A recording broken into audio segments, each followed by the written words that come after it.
قرآن مجید میں اللہ نے فرمایا ہے کہ سیرو فی الارض، زمین کی سیر کیا کرو، سفر کیا کرو۔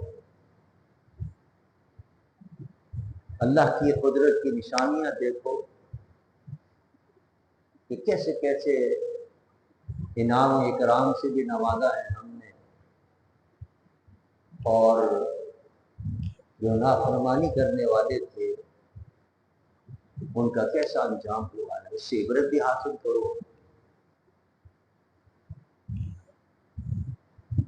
اور جو اللہ کے مقبول بندے ہیں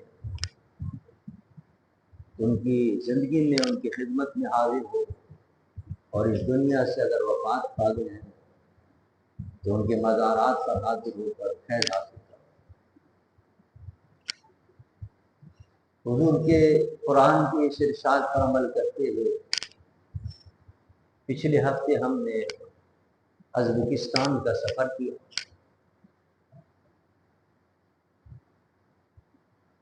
اور حقیقت یہ ہے کہ وہاں کے سفر میں جو نسبتیں حاصل ہوئیں اور روحانی کیفیتیں حاصل ہوئیں وہ بیان سے باہر۔ ازبکستان جس میں بخارا، تاشقند اور سمرقند کے شہر، وہ مقدس شہر ہیں یہ کہ جہاں انبیاء کے مزارات بھی ہیں، اہل بیت اطہار کے مزارات بھی ہیں، صحابہ کرام کے مزارات بھی ہیں، اور بڑے بڑے نامور محدثین کے، مفسرین کے اور فقہا کے، اور بڑے بڑے اپنے وقت اولیاء کرام کے مزارات۔ یعنی یہ خطہ جو ہے اللہ کے مقبول بندوں کے انوار و تجلیات سے جگمگا رہا۔ حضرت دانیال علیہ السلام اللہ کے نبی بنی اسرائیل کے نبیوں میں سے، ان کا مزار بھی وہی ہے۔ حضرت حسن ابن عباس، حضرت عباس کے صاحبزادے ہیں، میرے آقا سرور دوزخ صلی اللہ علیہ وسلم کے بھتیجے ہیں، ان کا مزار بھی وہی ہے، پہاڑ کی چوٹی پر۔ پھر محدثین کے اندر جو محدثین کے امام گزرے، امام بخاری رضی اللہ تعالی عنہ، جنہوں نے بخاری شریف لکھی ہے، اور جس کے متعلق یہ متفقہ عقیدہ ہے کہ اصح الکتب بعد کلام اللہ، قرآن کے بعد اگر روئے زمین پر سب سے صحیح ترین کتاب ہے تو بخاری شریف، امام بخاری کے مزار ہے۔ سیاہ ستہ کے اندر ترمذی شریف کو بڑا مقام حاصل ہے، امام ترمذی کا مزار بھی وہی موجود ہے۔ اور پھر اولیاء کرام کے اندر اللہ، نقشبندی سلسلے کے جتنے بزرگان دین ہیں سب کے مزار وہاں موجود ہیں۔ اکثریت نقشبندی سلسلہ منسوب ہے حضرت خواجہ بہاؤ الدین نقشبند رضی اللہ تعالیٰ عنہ۔ حضرت خواجہ بہاؤ الدین نقشبند کا مزار بھی ہے۔ ان کے مرشدوں میں حضرت امیر کلال رحمۃ اللہ، ان کا مزار بھی ہے۔ ان کے مرشد ہیں حضرت بابا سماسی، ان کا مزار بھی ہے۔ ان کے مرشد ہیں حضرت عبد الخالق رشدوانی رحمۃ اللہ علیہ، ان کا مزار بھی وہی موجود۔ پھر حضرت امام ربانی مجدد الفسانی رضی اللہ تعالی عنہ، جو نقشبندی سلسلے کے امام گزرے ہیں سندھ و پاک کے اندر، شاید ان کے ذریعے پہنچا نقشبندی سلسلہ کا۔ ان کے مرشدوں میں تھے حضرت خواجہ عبید اللہ احرار رضی اللہ تعالی، ان کا مزار بھی وہاں ہوتا۔ اور کیسی کیسی نسبتیں ہیں، قربان جو کیا مزہ آیا ہے ہمارے اس قافلے کے اندر۔ چونکہ نقشبندی سلسلے کے بزرگ حضرت آغا پیر فضل ربی صاحب دامت برکاتہ العالیہ بھی ہمارے ہمراہ تھے اس قافلے میں، حضرت آغا پیر فضل الرحمان صاحب مجددی وہ بھی ہمارے ساتھ تھے اس قافلے کے اندر، صاحبزادہ حکیم زہیر احمد صاحب وہ بھی ہمارے ساتھ تھے اس قافلے میں، حضرت آغا جنید مجددی، حضرت آغا بلال مجددی، حضرت آغا سہیل مجددی، وہ بھی ہمارے ساتھ تھے، صاحبزادہ عزیر محمود بھی ہمارے ساتھ تھے، اور تینوں آستانے، آستان مجددیہ، اسی طرح آستان رکنویہ یہ آستانہ، اور مقام محمود کا آستان، ان کے مریدین بھی ہمارے ساتھ تھے۔ بڑا بہترین یہ ہمارا سفر رہا۔ ایک ایک ولی کے مزار کی اگر میں آپ کو واقعات بیان کروں تو کئی مہینے گزر گئے۔ حضرت عبید اللہ احرار رضی اللہ تعالیٰ عنہ کی مزار کا میں واقعہ بیان کرتا ہوں کہ کس پائے کے بزرگ ہیں اور کیا مقام اللہ نے عطا فرمایا تھا۔ جب آپ کی ولادت ہوئی حضرت عبید اللہ احرار رضی اللہ تعالیٰ عنہ کی، تو آپ کے جد امجد کا نام تھا شہاب الدین۔ حضرت شہاب الدین نے فرمایا، وہ پیدا ہوئے تھے، ابھی آپ کے سامنے پیدا ہو گئے تھے ابو عبد اللہ، فرمایا اس کو لے کے آؤ میرے پاس۔ اپنے پاس بلایا آخر وقت کے اندر، آپ کی وصال کا وقت قریب تھا، حضرت شہاب الدین رحمۃ اللہ تعالیٰ علیہ فرمایا کہ یہ جو بچہ ہے میرا پوتا عبید اللہ احرار، یہ پیر عالمگیر بنے گا، یعنی چھوٹے موٹا پیر نہیں بنے گا، بڑی دنیا میں اس کا فیض پہنچے گا، عالمگیر فیض ہوگا، اور یہ ایسا ہوگا کہ جس سے شریعت اور طریقت کو رونق حاصل ہوگی، یعنی شریعت اور طریقہ تصوف کا اس کے ذریعے اللہ تعالیٰ فیض عام کرے گا۔ بتائیے ان کا کہاں کہاں ان کی نظر تھی، کہاں وہ دیکھ رہے تھے، اور واقعی جب آپ بڑے ہوئے تو آپ نے جو فیض پہنچایا، اتنا فیض پہنچایا، آپ فرماتے تھے کہ اگر میں مرید کرنا شروع کروں تو اللہ نے وہ مجھے کیفیت اور شان عطا کی ہے کہ پھر کسی پیر کے پاس کوئی مرید نہ بچے، سارے میرے مرید ہو جائیں۔ لیکن میرا کام یہ نہیں پیری مریدی کرنی، مجھے تو اللہ نے کسی اور کام کے لیے بھیجا۔ لوگوں نے کہا کس کام کے لیے بھیجا؟ فرمایا مظلوموں کی مدد کرنے کے لیے مجھے بھیجا، حکمرانوں کی اصلاح کرنے کے لیے بھیجا، ان کے ذریعے اسلام کا اور دین کا دفاع کرانے کے لیے مجھے بھیجا۔ اور حقیقت یہ ہے کہ آپ کے دور کے اندر حکمرانوں کی آپ نے اصلاح فرمائی، اور ان کے ذریعے اسلام کا بول بالا، اور اپنی روحانی طاقتوں کے ذریعے آپ نے ہزارہ لوگوں کو راہ راست پر لگایا، اور ان کے قلب کی اور ان کی روح کی اصلاح فرمائی۔ لکھا ہے کہ آپ کے واقعات کے اندر حضرت ملا جامی رحمۃ اللہ، عبد الرحمن جامی کا نام تو مشہور ہے۔ عبد الرحمن جامی کو کسی نے بتایا کہ ایک اللہ کا ولی ہے عبید اللہ احرار، آپ کو شوق ہوا ملاقات، آپ گئے ملاقات کے لیے، تو حضرت عبید اللہ احرار کو اللہ نے دین و دنیا دونوں عطا فرمایا، بہت بڑے دولت مند تھے، زمینیں بھی آپ کی تھیں، اونٹ گھوڑے اور بے شمار آپ کے پاس دولت اللہ نے دنیا بھی عطا فرمائی۔ اور شان یہ تھی آپ کی کہ آپ کے جو گھوڑے اور اونٹ جہاں بندھا کرتے تھے، ان کے جو کنڈے ہوتے تھے جن میں ان کے رسے بندھا کرتے تھے، یا وہ تیریں ہوتی تھی جن میں اونٹوں کی اور گھوڑوں کی رسیاں بندھا کرتے تھے، وہ سونے اور چاندی کے ہوا کرتے تھے، سونے اور چاندی کے ہوتے تھے جو زمین میں گڑے ہوتے تھے، اور اس کے اندر آپ کے اونٹوں کی اور آپ کے گھوڑوں کی جناب رسیاں بندھا کرتے تھے۔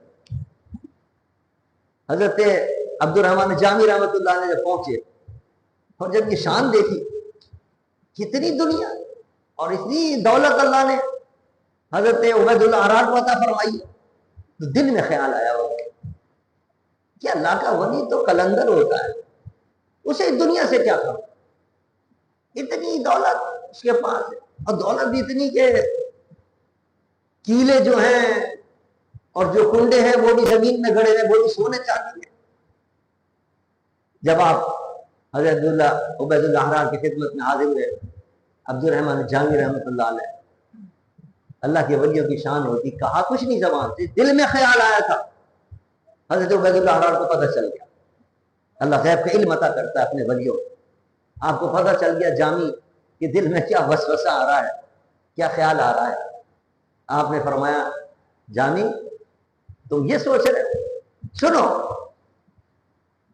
یہ الفاظ جا کہ یہ جو سونے اور چاندی کے کنڈے ہیں اور یہ کیلے گڑی ہوئی ہیں زمین کے اندر، آپ نے فرمایا ای در گل است نہ در دل است، گل کہتے ہیں مٹی کو، اور دل تو دل فرمائے کہ مٹی کے اندر گڑے ہوئے سونے اور چاندی میرے دل میں نہیں ہے.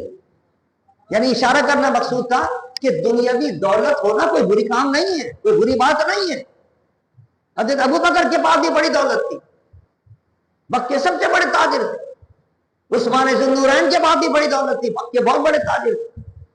لیکن دنیا رکھنا کوئی بری بات نہیں, دنیا کی محبت دل میں رکھنا یہ بری بات. یہ سبق دیا جانے کو کہ یہ دنیا جو تمہیں نظر آ رہی ہے, اللہ نے مجھے اتنی دولت عطا کی ہے, یہ درجل مٹی کے اندر ہے. یہ جتنے سونے اور چاندی کے کیلے ہیں اور کنڈے ہیں, یہ میرے دل کے اندر محبت نہیں ہے. اور اسی کا نام تصور. تصور بھی یہ سکھاتا ہے کہ دنیا کمانا یا دنیا حلال ذریعے سے حاصل کرنا کوئی گناہ نہیں ہے. یہ تو صحابہ کی سنت ہے. لیکن ہاں محبت دل میں نہیں ہونی چاہیے کہ انسان اللہ کی راہ میں خرچی نہ کرے, بچا بچا کے رکھے اس کو. کوئی وقت آ جائے کسی مصیبت زدہ کی مشکل آسان کرنے کا تو اس کی مشکل آسان نہ کرے, دینی کام کے لیے خرچ نہ کرے, حد تک زکوٰۃ تک ادا نہ کرے. صدقہ اور خیرات تو بہت دور کی بات, یہ ہے محبت دنیا. لیکن آپ کے پاس دنیا تھی تو آپ اس کو لٹایا کرتے تھے اور غریبوں کی اور مشکل لوگوں کی مدد کیا کرتے تھے. بلکہ ایک روایت اور بھی آئی ہے اور وہ حضرت شاہ عنایت کے بارے میں ہے, لیکن حضرت عبید اللہ احرار کے بارے کے اندر بھی یہ روایت بعض کتابوں میں آئی ہے کہ حضرت جامی کو یہ بھی خیال آیا کہ یہ اتنا اللہ کا ولی ہے اور اس کے بعد اتنی دولت ہے, تو آپ کی زبان پر یہ شعر جاری ہو گیا کہ نہ مردان کے دنیا دوست دارد. یہ مصرع آپ نے بنایا اور پڑھا. نہ مردان کہ دنیا دوست دارد. مرد وہ نہیں ہوتا, اللہ کا ولی وہ نہیں ہوتا جو دنیا کو دوست رکھے اور دنیا سے پیار کرے. اتنی دنیا, عبید اللہ احرار کے پاس گھوڑے بے شمار, اونٹ بے شمار, زمینیں بے شمار, باغات بے شمار ان کی ملکیت, اور پھر سونے کے کیا نام ہے اور چاندی کے کیلے ہیں. یہ بڑا دنیا رکھنے والا تو اللہ کا ولی تو نہیں ہو سکتا, مرد کامل تو نہیں ہو سکتا. تو آپ یہ پڑھتے رہے, رات کو گنگناتے رہے, نہ مردانس کہ دنیا دوست دارد. جب صبح ہوئی حضرت عبید اللہ نے فرمایا جامی رات کو کیا کر رہے تھے, کیا پڑھ رہے تھے؟ اب شرمانے لگے کہ میں کیا کہوں کہ میں یہ اعتراض کر رہا تھا آپ پر, اور یہ میرے ذہن میں وسوسہ پیدا ہو رہا تھا کہ آپ کی اتنی دنیا آپ کے پاس ہے تو آپ ولی تو نہیں ہو سکتے. شرمانے لگے, فرمایا نہیں بتاؤ کیا پڑھ رہے.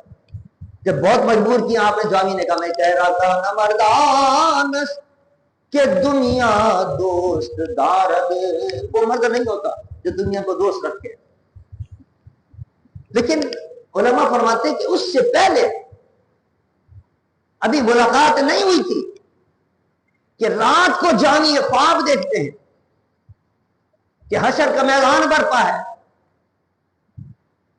اور کچھ لوگ حضرت جامی کے پاس آ گئے کہ تم نے تو فلاں وقت مجھ سے قرض لیا تھا اور وہ قرض تم نے ادا نہیں کیا, اب ادا کرو قرض. حشر کا میدان برپا. جامی پھنسے ہوئے اور پریشان ہیں کہ میں کس طرح اس کا قرض ادا کروں. فیصلہ ہونے والا ہے کہ جہنم میں لے کے جاؤ, فلاں فلاں کا قرض, فلاں فلاں کا حق ان کے پاس موجود ہے, فلاں کا قرض موجود ہے, جامی کے پاس نہیں ہے دینے کے لیے. اتنے میں خواب میں دیکھتے ہیں کہ حضرت عبید اللہ احرار رضی اللہ تعالیٰ عنہ تشریف لاتے ہیں. فرمایا تو ہماری طرف سے یہ جامی کی طرف سے قرض ادا کر دو, جن جن کا قرض ہے, اور اس کا چھٹکارا کر دو, اس کو جنت کے اندر دے, جنت میں چلا جاتا ہے. آنکھ کھلتی ہے جب حضرت عبید اللہ احرار کی بارگاہ میں حاضر ہوئے, پوچھا کیا پڑھ رہے تھے رات کو؟ کہا یہ پڑھ رہا تھا نہ مردانس کہ دنیا دوست دارد. فرمایا یہ شعر اس مصرے کے آگے یہ مصرع بھی لگا دو کہ نہ مردانس کہ دنیا دوست دارد, اگر دارد برائے دوست دارد. مرد وہ نہیں ہوتا جو دنیا کو دوست رکھے, لیکن اگر وہ دنیا رکھتا ہے تو دوستوں کے خاطر رکھتا ہے. یعنی اشارہ تھا کہ میں نے جو تمہاری رات کو مدد کی ہے اور جو تمہاری جان چھوڑائی ہے قرض دے کر, یہ دولت اسی لیے کہ دوستوں کے کام آئے, یہ دولت اس لیے کہ دین کے کام آئے, یہ دولت اس لیے کہ اللہ کے شریعت کے کام آ جائے، اس لیے دولت رکھی، اپنے ذاتی فائدے کے لیے نہیں رکھی۔ یہ اللہ کے ولیوں کے واقعات تھے۔ اور حضرت عبید اللہ حرار رضی اللہ عنہ کا وہ مزار تھا جس میں الحمدللہ ہمیں حاضری کی سعادت حاصل ہوئی، اور لکھا ہے کتابوں کے اندر کہ حضرت سلطان ابو سعید اس وقت کا حاکم تھا بخارا کا، اللہ اکبر، اس نے آپ کو اپنے پاس بلایا مرگ کے اندر اور کہا کہ آپ دعا کریں میرے لیے کہ اللہ مجھے فتح عطا فرمائے۔ حضرت عبید اللہ حرار رضی اللہ عنہ نے دعا فرمائی، اللہ تعالیٰ نے اس کے ہاتھ پر آذربائیجان کو فتح عطا فرمائی۔ آذربائیجان فتح ہوا حضرت سلطان ابو سعید کے ہاتھ کے اوپر، اور حضرت عبید اللہ بن حرار رضی اللہ عنہ کی دعا سے اللہ نے فتح عطا فرمائی۔ اور یہ بھی کتابوں میں لکھا ہے کہ جو مغل بادشاہ میں سب سے پہلا بادشاہ تھا ظہیر الدین بابر، اس کو بھی خواب میں آپ کی زیارت ہوئی، وہ تو بہت بعد میں پیدا ہوا، لیکن خواب میں آپ کی زیارت ہوئی تقریباً 9006 ہجری تھی، اور اس میں آپ نے فرمایا سمرقند تیرا انتظار کر رہا ہے، سمرقند پر حملہ کر، اللہ تیرے ہاتھ پر سمرقند کو فتح عطا فرمائے۔ اور حضرت عبید اللہ حرار کے حکم پر، بشارت پر، اس نے ظہیر الدین بابر میں حملہ کیا اور اللہ نے سمرقند کو فتح عطا فرمایا۔ اللہ، آپ اندازہ کریں کہ کیا شان اللہ نے ان ولیوں کو عطا فرمائی ہے۔ اور یہی وجہ تھی کہ جب ظہیر الدین بابر فتح کرتا ہوا یہاں گیا ہے اور وہاں حاضری ہوئی ہے اس کی، تو اس نے حضرت کے پوتوں کو اپنے ساتھ لیا اور کہا میرے ساتھ برکت کے طور پر آپ چلے، میں کابل جا رہا ہوں اور میں آگرہ جا رہا ہوں۔ آگرہ میں وہ اپنے ساتھ رکھا، حضرت عبید اللہ حرار کے پوتوں کو پڑپوتوں کو اپنے ساتھ میں لے کے چلتا تاکہ برکت حاصل۔ اس سے یہ بھی پتہ چلا کہ بڑے بڑے بادشاہوں نے جو بڑی بڑی فتوحات حاصل کی ہیں وہ اللہ کے ولیوں کی دعاؤں سے حاصل کی۔ حضرت امام ربانی کہتے ہیں کہ جہانگیر جو تو لڑتا ہے تو سامنے لشکر تیرا ہوتا ہے لیکن پیچھے دعاؤں کا لشکر ہمارا ہو۔ کاش ہمارے پاکستان کے حکمران اللہ کے ولیوں کی مدد حاصل کریں، ان کی دعائیں حاصل کریں، ان کے کہنے پر چلیں، پھر دیکھیں اللہ کتنی فتوحات ان کو عطا فرماتا ہے۔ یہ بڑے بڑے بادشاہوں نے جب فتوحات حاصل کی ہے، کہاں سے کہاں اسلام پہنچا، شرق سے لے کر غرب تک، دریائے نیل سے لے کر کاشغر تک جو اسلام کے پرچم لہرا رہے، یہ اللہ کے ولیوں کا صدقہ تھا، ان کی دعائیں تھی، ان کے پش پر تھی، ان کے پش پر تھے کہنے لگے اولیاء کرام بڑے بڑے فاتح حکمرانوں کے، اور ان کی دعائیں ان کے ساتھ تھی جن کے صدقے میں اللہ نے ان کو اتنی عظیم فتوحات عطا فرمائی اور کامیابی عطا فرمائی۔ بہرحال حضرت عبید اللہ حرار رضی اللہ تعالیٰ عنہ کے بہت بڑے ولی کامل گزرے ہیں، اور آپ فرمایا کرتے تھے کہ مجھے اللہ نے اسی لیے بھیجا ہے کہ میں مظلوموں کی مدد کروں۔ ہم نے بھی وہاں حاضر ہو کر دعائیں کی ہیں، ان کے بارگاہ کے اندر ان کے صدقے میں اللہ سے دعائیں کی ہیں، اور ان کے بارگاہ میں عرض کیا ہے کہ آپ بھی کچھ نظر کرم فرمایا، آپ نے سمرقند و بخارا پر نظر کرم کیا اور فتوحات عطا فرمائی۔ پاکستان کے اندر بھی نگاہ کرم کریں کہ وہاں بھی اسلام کا بول بالا ہو اور نظام مصطفیٰ کا بول بالا ہو۔ بہرحال یہ بڑا سفر الحمدللہ بڑا مبارک ہے۔ یہ صرف ایک مزار کے میں نے حال بتائے، ورنہ حضرت شاہ نقشبند کے مزار پر کیا کیفیت ہوئی، حضرت بابا سماسی ان کے جو مرشد گزرے ہیں، حضرت خواجہ نقشبند کے امیر کلال، ان کے مرشد حضرت بابا سماسی، ان کے مرشد حضرت عبدالخالق رشدوانی رحمۃ اللہ علیہ، پھر خواجہ شاہ نقشبند کا مزار، پھر بڑے بڑے اولیاء کے، پھر حضرت حضور کے صحابی کا مزار، حضور کے بھتیجے کا مزار حضرت حسین بن عباس کا۔ اچھی کیف ہے وہاں بخارا اور سمرقند کے اندر۔ اللہ تعالیٰ سب کو وہاں کی حاضری نصیب کرے اور وہاں اولیاء کرام کے مزارات میں خیر حاصل کرنے کی توفیق عطا فرمائے۔ سفر کرنا چاہیے، ہم لوگ سفر کرتے رہتے ہیں، کہیں جناب سوئٹزرلینڈ جا رہے ہیں، کہیں جناب لندن کے دورے کر رہے ہیں، یہ دورہ بھی کریں جس میں دین اور دنیا دونوں حاصل، دونوں تفریح کا انتظام ہوتا ہے۔ بڑے بڑے پہاڑ ہیں اور بڑی بڑی خوبصورت جھیلیں ہیں، وہاں ظاہری تفریح بھی حاصل ہوگی اور باطنی تفریح اور باطنی روحانی جو تجلیات حاصل ہوں گی، اور جو روحانی فیض حاصل ہوگا ان بڑے بڑے اولیاء کرام کا، نبیوں کا، ولیوں کا، اہل بیت اطہار کا، صحابہ کا، ان کے جو فیض حاصل ہوگی وہ اپنی جگہ پر۔ اللہ ہمیں اور آپ کو سب کو ایسے مقامات پر حاضری کی توفیق عطا فرمائے۔ وما علینا الا